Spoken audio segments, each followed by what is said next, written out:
So I shall write a verse where I want my wit to appear, but I have such noble ambitions that I soon lapse into doubt that I may complete my happiness.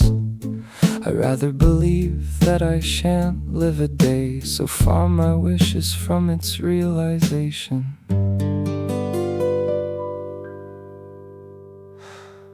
For a longing sows in my heart, and I believe it grows out of love, which gives it such a growth that I have no recollection of anything else, nor can anything I have give me happiness. Quite the opposite I relinquish, and my heart shuns other joys, for nothing else strikes my fancy.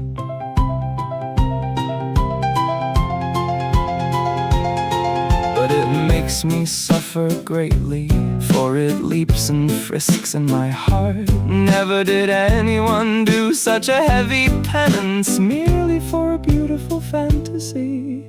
But doesn't it give me something to be happy about? For a longing for it assails me and tells me not to apply myself to other joys. This love which is now renewed for me has indeed wounded me in such a vein that no medic in Provence can ever cure me. Nor is there a remedy to bring me happiness, nor is there anyone either who can describe the grievous ill that I engrave in my heart. For love has bound me with a chain sweeter than honey from the comb. When I start grieving about it, it grieves me even more that its desire may overcome me. Why then do I turn my weeping into happiness and lighter lost in thoughts? For I don't dare reveal my passion.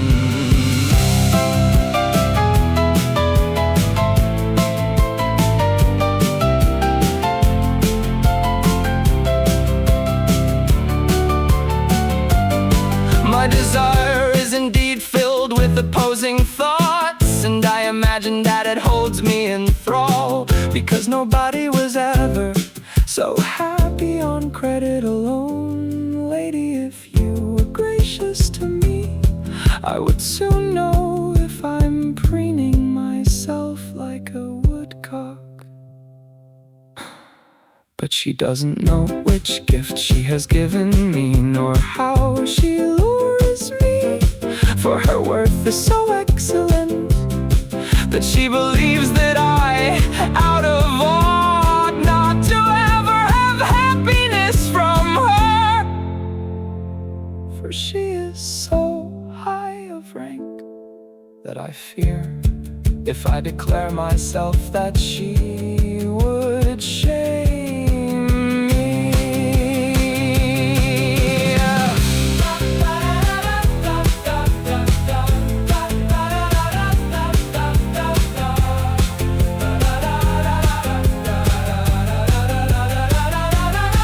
But a great desire restrains my heart, which fishes without water.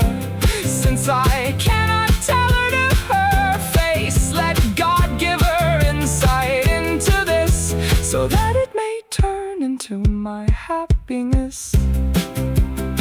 For I shall have this verse, which matters to me, recited to her who is worth's companion.